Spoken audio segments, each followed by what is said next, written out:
Olá, tudo bem? Nessa aula nós vamos falar sobre erro de tipo e erro de proibição. São elementos que são considerados lá na teoria do crime, mas aqui são postos lado a lado para que nós possamos diferenciar o que é um do que é outro. Começamos falando do erro de tipo, previsto no artigo 20 do Código Penal, cujo caput diz, leio: o erro sobre elemento constitutivo do tipo legal de crime exclui o dolo, mas permite a punição por crime culposo se previsto em lei.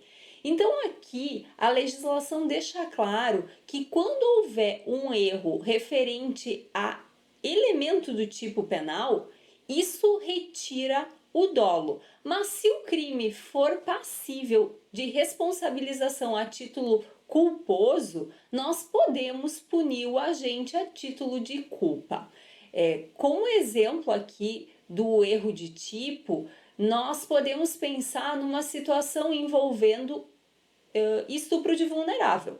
Nós temos na legislação brasileira a proibição de manutenção de ato sexual com menor de 14 anos.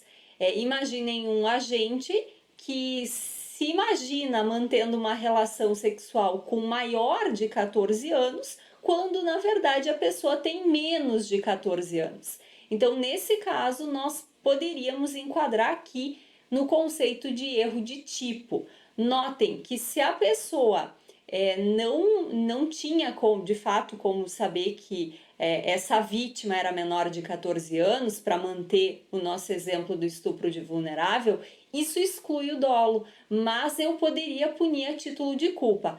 Entretanto, como nós não temos a figura do estupro culposo dentro do direito brasileiro, eu não tenho como punir criminalmente essa conduta.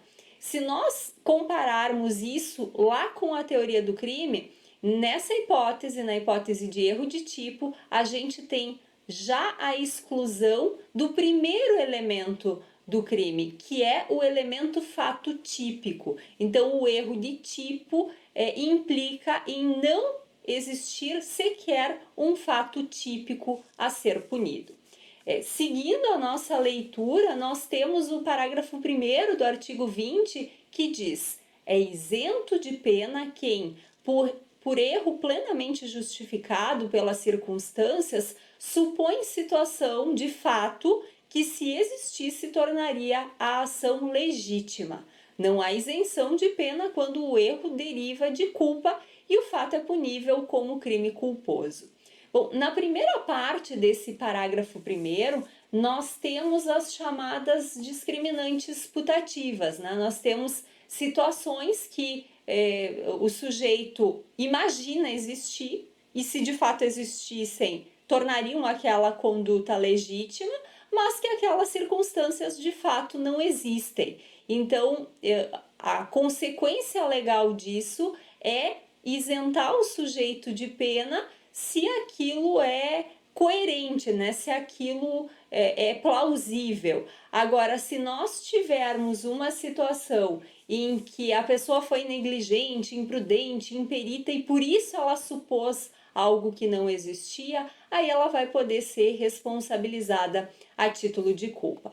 Depois nós temos, no parágrafo 2º do mesmo artigo, que responde pelo crime o terceiro que determina o erro. Ou seja, se existir algum terceiro que faz a pessoa incidir nesse erro, esse terceiro vai responder pelo crime.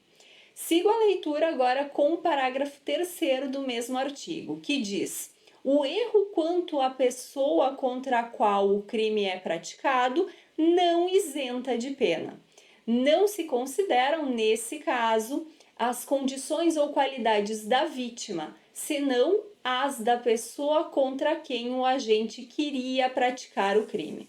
Bom, aqui nós temos uma situação em que a pessoa erra, mas erra quanto a vítima do crime, né? A pessoa contra a qual o crime vai ser praticado. Nós podemos pensar naquela mãe que está no pós-parto aí, sob a influência do estado puerperal, e lá na maternidade ela supõe que um determinado bebê é o filho dela, e ela vai lá para matar no seu entender, o próprio filho, né? Mas não era o filho dela, era outra pessoa. Nesse caso, vamos imaginar que essa mãe tenha cometido, de fato, aí, um ato contra a vida desse bebê, ela vai responder por infanticídio. Por quê? Porque a gente sempre vai considerar as qualidades da vítima pretendida e não da vítima efetivamente atingida. Isso vale para o erro do tipo e vale também para o erro na execução. Eu sempre vou considerar a vítima pretendida. Voltando aqui, na sequência, nós vamos falar um pouquinho sobre erro mandamental em crimes omissivos. Nos crimes omissivos próprios, ocorre quando o agente deixa de socorrer por entender que há risco pessoal. Lembrando que nos crimes omissivos, quem tem o dever de agir tem essa questão de obrigação de agir, mas não tem obrigação de colocar a própria vida em risco. Então aqui, quando nós falamos em omissivos próprios, também aqui a gente vai analisar se tem ou não risco, né? Então, se o sujeito supor que existe um risco e ele não atua justamente por causa do risco à própria pessoa, nós podemos enquadrar ele aqui. Lembrando, não há a obrigação de agir, mesmo quando se fala em garantidor, quando essa ação implicaria num risco pessoal. E a segunda situação de erro mandamental em crimes omissivos é nos omissivos impróprios, quando o garantidor se engana sobre a identidade da pessoa sobre a qual ela tem esse dever de proteção. Então é aquele pai que se engana sobre quem seria o seu filho, por exemplo, no meio de uma aglomeração de crianças e não age por esse motivo, porque ele acha que, por exemplo, a criança que está em risco não é o filho dele, é outra pessoa. Depois nós temos o erro de proibição. Aqui falamos do artigo 21 do Código Penal, que diz: o desconhecimento da lei é inexcusável. O erro sobre a ilicitude do fato, se inevitável, isenta de pena. Se evitável, poderá diminuí-la de 1/6 a 1/3. O caput do artigo 21 do Código Penal, ele lembra que todo mundo tem a obrigação de conhecer a legislação, né? Por isso que começa dizendo: o desconhecimento da lei é inexcusável. Mas ele também lembra que se nas circunstâncias daquele indivíduo ele não tinha como saber que aquela conduta era criminalizada, ou seja, ele não tinha como saber que aquela conduta era proibida, a gente não vai punir ele, desde que não tinha mesmo como ele saber, né? Por isso fala aí, ser inevitável. Agora, se era evitável, ou seja, se outras pessoas naquelas circunstâncias poderiam saber que aquela conduta é crime, aí a gente vai simplesmente reduzir a pena. E aí temos a previsão de uma minorante de 1/6 a 1/3. O parágrafo único do artigo 21 do Código Penal, ele diz pra gente que se considera evitável o erro se o agente atua ou se omite sem a consciência da ilicitude do fato, quando lhe era possível, nas circunstâncias, ter ou atingir essa consciência.